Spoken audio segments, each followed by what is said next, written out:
wanted to bring an innovative, inspiring thinker to this summer's delegate assembly. Several names were mentioned, and in the end, I hope you will agree, we found the right person. In 2008, Time magazine named him one of the 10 best presidential cabinet members of the 20th century. He has run for governorship of Massachusetts and is now the Chancellor's Professor of Public Policy at UC Berkeley. He is the chairman of Common Cause and is leading the group in its efforts of passing a constitutional amendment seeking to permanently overturn the controversial Supreme Court decision, Citizens United. He is an informal advisor to the Obama administration and is largely credited with reframing the president's message around jobs and the economy. He is a highly sought-after speaker and shows up in the rain at Occupy rallies.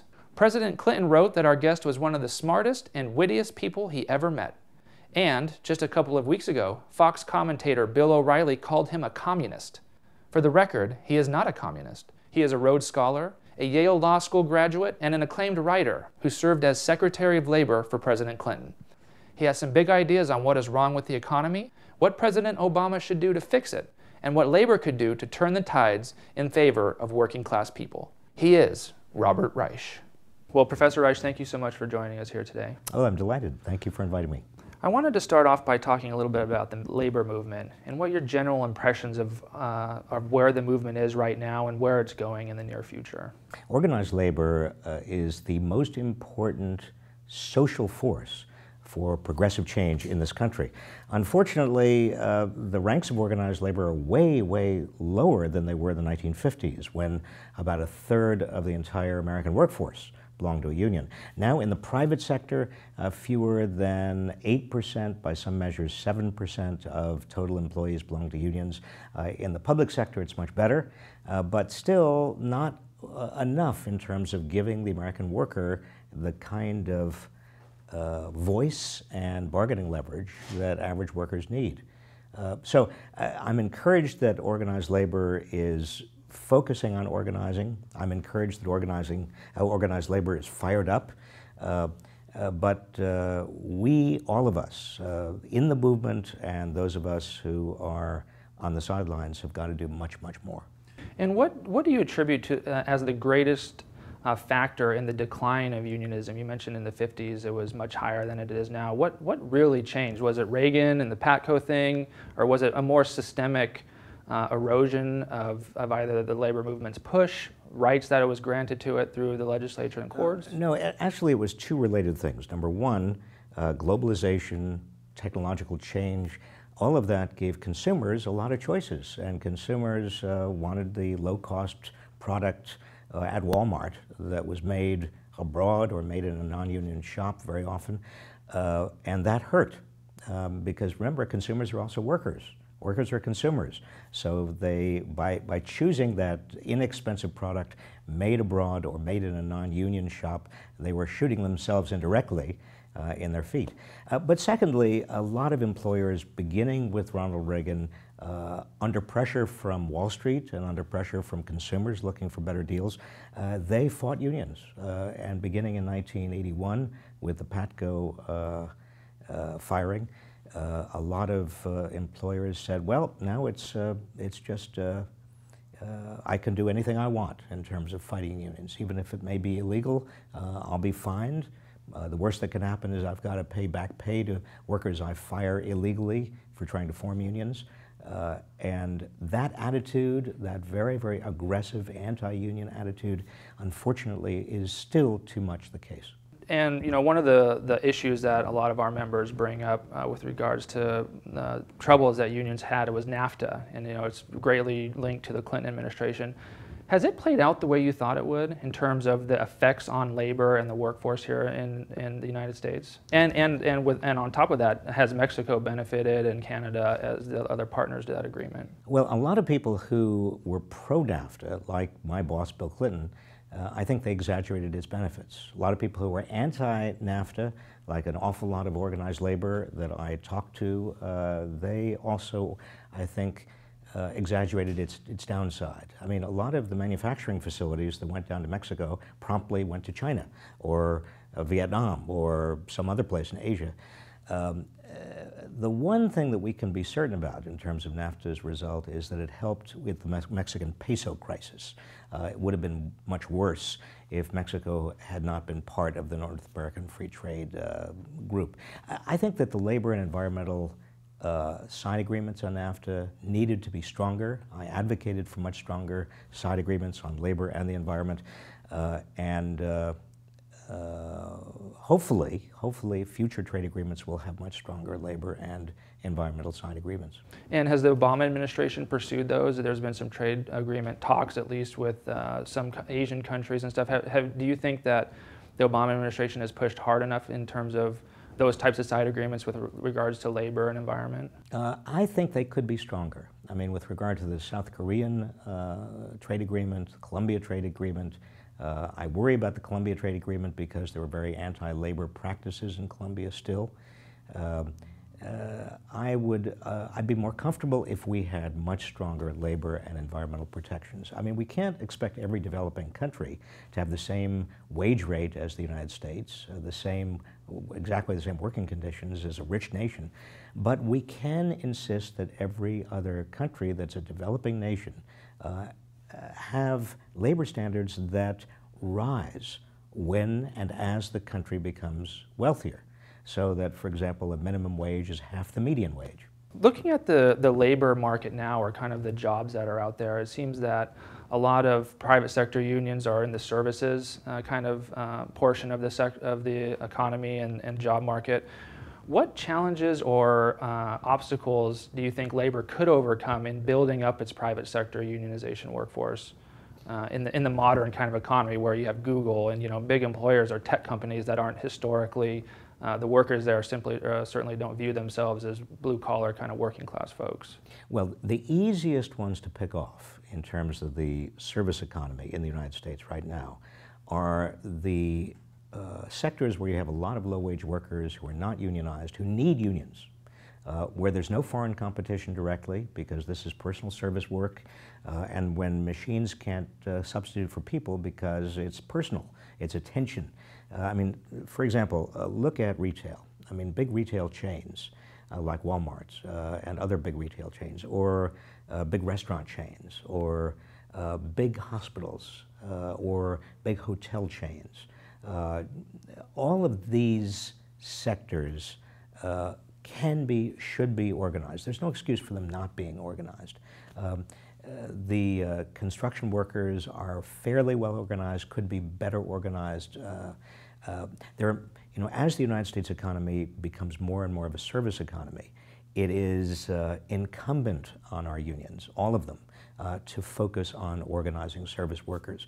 High-tech companies are going to be a harder nut to crack because many of their employees are highly educated specialists who don't really know about unions, don't think about unions, don't understand the role of unions, but they have got to be persuaded too.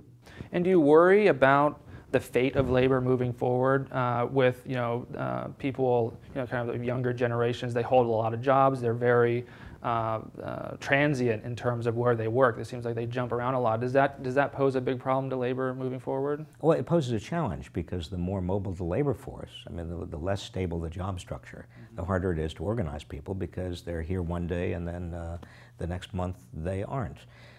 That's why we've got to think about organizing sectors again. I mean, the way organized labor worked in the 1950s and 60s was you organized the entire auto sector or the entire steel sector, the entire chemical sector. It was relatively easy in those days because there were 3 or 4 major players in each industry. There were oligopolies, the technical term for it. But what we've got to think about is organizing all of the hotel workers, all of the service sector workers in hospitals, all of the workers who are maintenance workers, all of the workers who are doing similar kinds of work. And we know that they're going to continue to do that kind of work, maybe for different employers. They're going to go moving from employer to employer. But think about sectoral unionizing rather than just employer and shop-based unionizing. And based on your conversations with people that you know back in Washington, D.C., do you believe that EFCA has a chance of being passed? Do you know what status it has currently? I think the Obama administration should have enacted the Employee Free Choice Act right away. It would have been good for workers. It would have been good politically. It would have been helpful by the 2012 election because there would be more unionized workers to basically be the ground troops. I think it's the first thing that the Obama administration ought to turn to, assuming that there's a second Obama administration. It's a good bill. It's an important bill. We need to guarantee that employees can exercise their rights under the National Labor Relations Act for organizing unions. If we can change gears a little bit and talk about the economy, what is the one, if you could make one change to U.S. Economic policy currently, what would it be? Actually, there's no magic bullet. I would do several things at the same time. I would, number one, expand the Earned Income Tax Credit, which is a wage subsidy. I would pass the Employee Free Choice Act. I would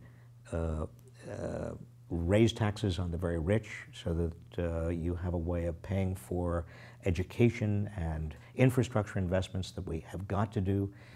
I would make sure that we're not unfairly subsidizing employers who want to move abroad, and I would make it reasonably difficult for employers to outsource abroad.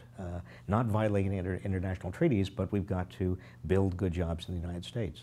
Do you think Obama could have or should have done more in his first 2 years when the Democrats controlled Congress in terms of economic policy? And did you give him advice at that time, or his administration, or what would you have told him to do? I would have told him to do more and more vigorously what he tried to do. That is, we needed a stimulus package that was actually larger than he got. Maybe he should have been tougher. Easy to say. I mean, he assumed that some Republicans would be reasonable. Same thing with health care. I would have pushed harder for a single payer or at least a public option. But again, easy to say. I was not in the trenches. He did the best he could.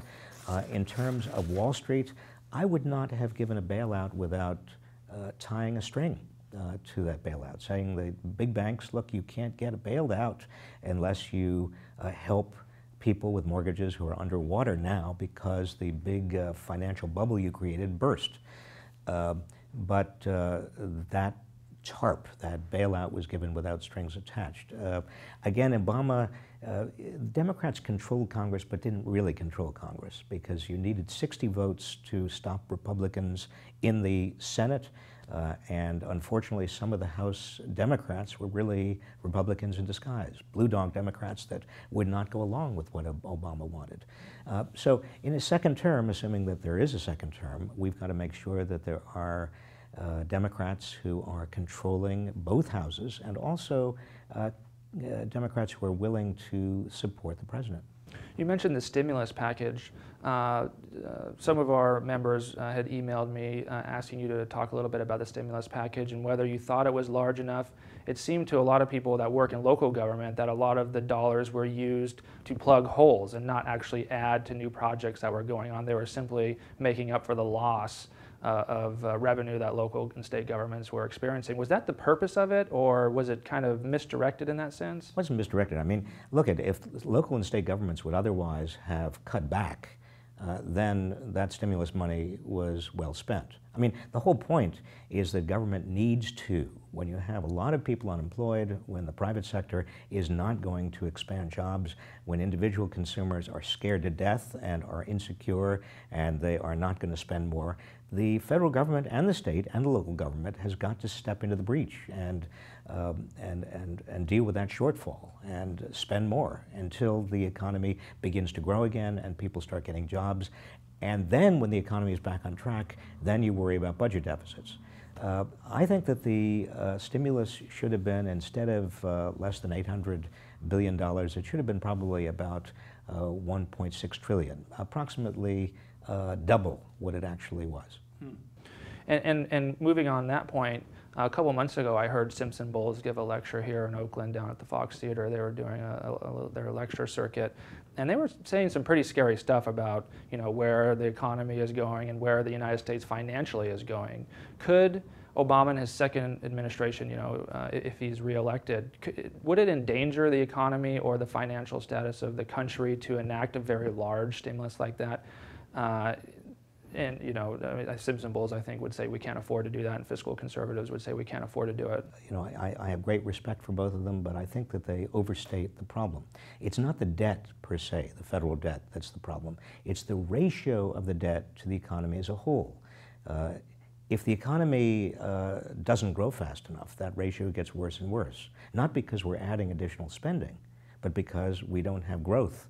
I mean, after the Second World War, the debt of the United States was 120% of the total economy. But we got out of that because the economy grew very, very fast, not because we spent less. In fact, the Cold War and national highway building and rebuilding Japan, rebuilding Europe, we spent even, well, not as much as we spent in World War II, but we spent it a lot. No, the ratio of debt to total economy shrank because the total economy grew so fast. And that's what Simpson Bowles are not acknowledging. Growth has to come first. Jobs have to come first. We've got to get the economy going. The Europeans are understanding this to their peril. I mean, the reason Europe is going into recession is because they forgot the denominator of that equation.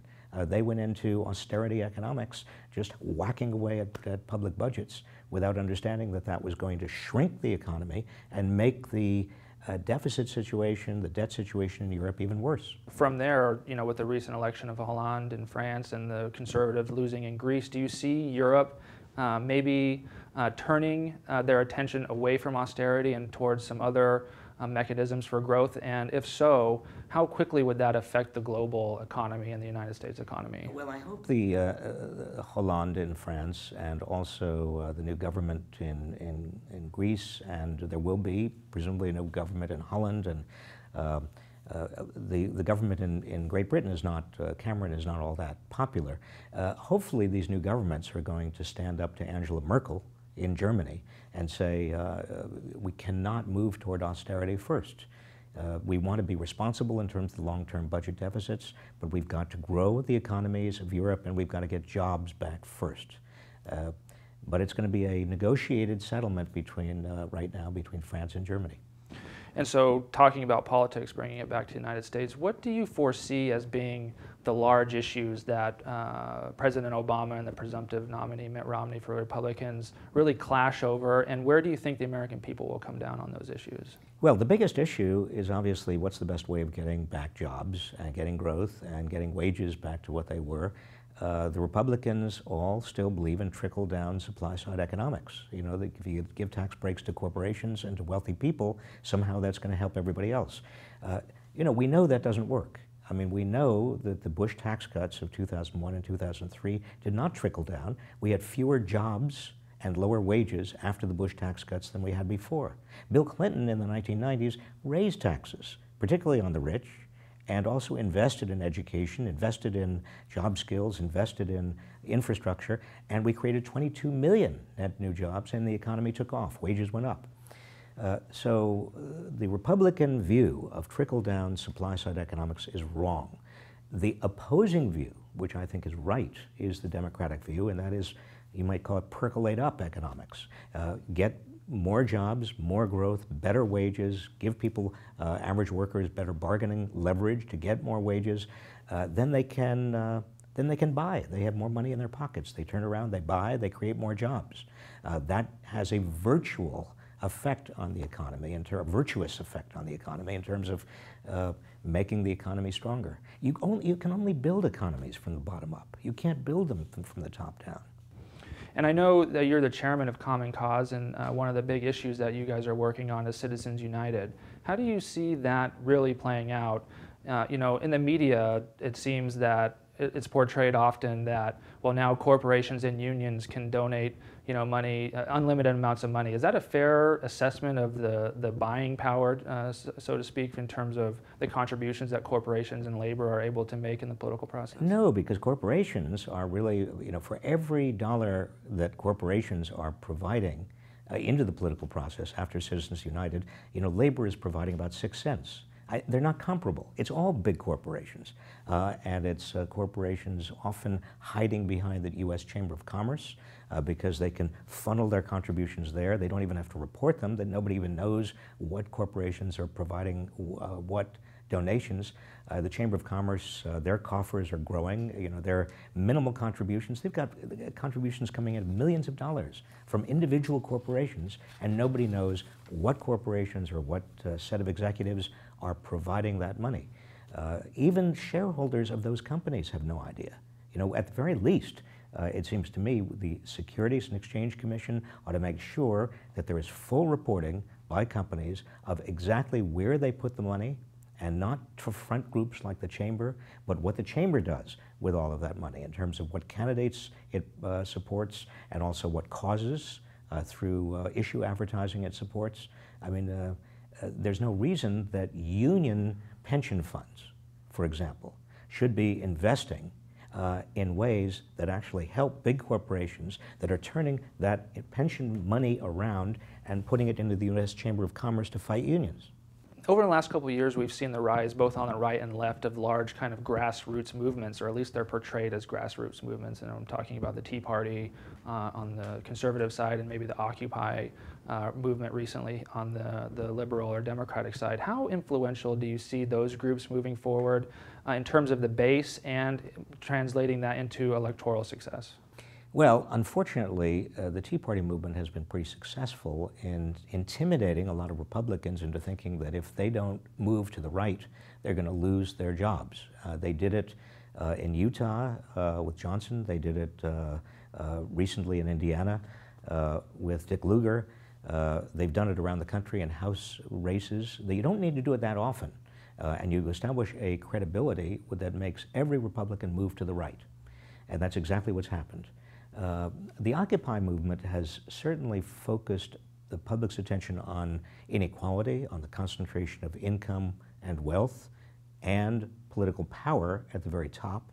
That was very important. But the next stage for the Occupy movement and for unions and for every other progressive force and voice in this country is to get it more involved in electoral politics and make sure that this drift to the right is reversed.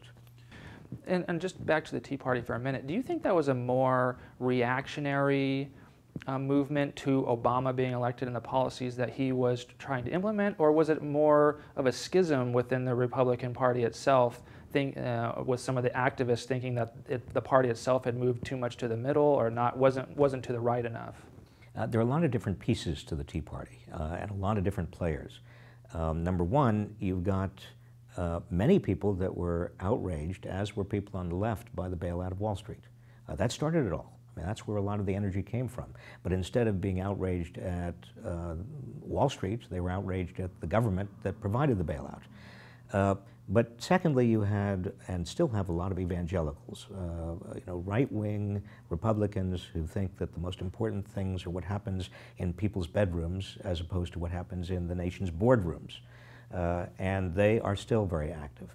Thirdly, you had these front groups like Dick Armey's Crossroads, or Karl Rove's group, or the Koch brothers, and funneling money down to the Tea Party through various sub-front groups and helping organize the Tea Party and organize it in very, very directed political ways, focusing energies on those races where the Tea Party's influence was going to be magnified.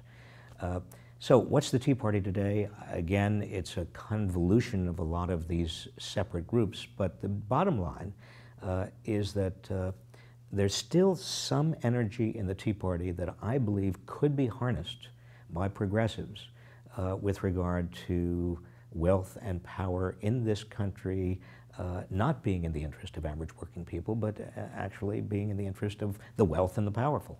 And that reminds me of the book, What's the Matter with Kansas, and this kind of logic about why people on the right vote against their own economic interests sometimes. But what do you think Obama can do to really drive home that point? And do you think it's a point worth him really pursuing in this election? It is very important to pursue it, and it's not just Obama, but all of us who have any kind of public access or public role, and a lot of people who don't, but ought to be energized and talking to their friends. I mean, unfortunately, many middle class, lower middle class, blue collar workers, even some unionized workers, believe a bunch of lies. I mean, one lie is, we've talked about, that's trickle down economics. You give tax breaks to corporations and the rich, and everybody else gets better off. Another lie is that somehow most Americans are not paying enough taxes. Well, that's crazy. In fact, people are paying more if you look at the total tax bite in Social Security taxes, payroll taxes, local property taxes, sales taxes, user fees, than they've ever paid before, and they can't afford that. That's why we have to raise taxes on the rich. Another mythology is that government is always inefficient and the private sector is always efficient. Well, that's just not the case. I mean, look at BP and the oil spill. Look at what Wall Street did in terms of making a mess of the entire economy. Look at the private insurance companies in terms of how inefficient they are at delivering healthcare and creating a healthcare system that is the worst in the world in terms of dollar efficiency. I mean, the private sector has a terrible record. The public sector, on the other hand, if you look at Medicare and Social Security and a lot of things that we have come to take for granted, is the most efficient way of doing a lot of things. So that mythology also is stated over and over and over again about government being inefficient. We've got to educate the average worker about that being a big lie that is being perpetrated by the right. And that seems to, and this may be the case or not, but your new book, Beyond Outrage, is that the central thesis of the book? Central thesis of the book is we've got to get beyond outrage. I mean, a lot of people are angry. They're frustrated, they're cynical. They look at politics and they say, I don't want to get involved. They look at the whole system and they say it's rotten and I'm just going to take care of myself and my family and try to get through it. But we've got to get beyond that kind of outrage, because that kind of outrage and cynicism don't lead anywhere. We've got to organize, we've got to mobilize, we've got to energize. The union movement has got to take advantage of the fact that a lot of people are very angry at this anti-union, particularly in the States, you know, in Ohio and in Wisconsin and Michigan and in Indiana. This, you know, you've got Republicans that are trying to destroy American labor unions. We've got to take advantage of the backlash against those governors and use it to build the union movement back up to what it was. And do you see Obama and his team focusing on that enough in their build up to the race in November? Well, Obama has said some very, very good and important things about what's happened to the average worker in this economy relative to the privilege and power at the top. The level of inequality being the worst level of inequality we've seen in this country in 80 years. And the wealthy paying the lowest taxes they've paid in 50 years. But I think Obama can be, and hopefully will be, even more aggressive in terms of talking about the necessity of people mobilizing and organizing, and the importance of trade unions, and the importance of getting back our economy and reclaiming our democracy. And lastly, Professor, what can just, you know, the local union members that Local 21 represents, how best can they get involved and really work to get beyond their outrage and get more involved? Well, a number of things. Number one, get out the vote. They're already doing it. They ought to dive into it. Number two, talk to their friends, their families, people who are in other states, red states, people who may disagree with them, but will at least listen to them. That also entails and necessitates getting the truth, getting the facts, reading my book, for example. But becoming a force that helps mobilize and organize and energize far beyond the local. Well, on behalf of the entire Delegate Assembly and Local 21, thank you very much. Thanks very much.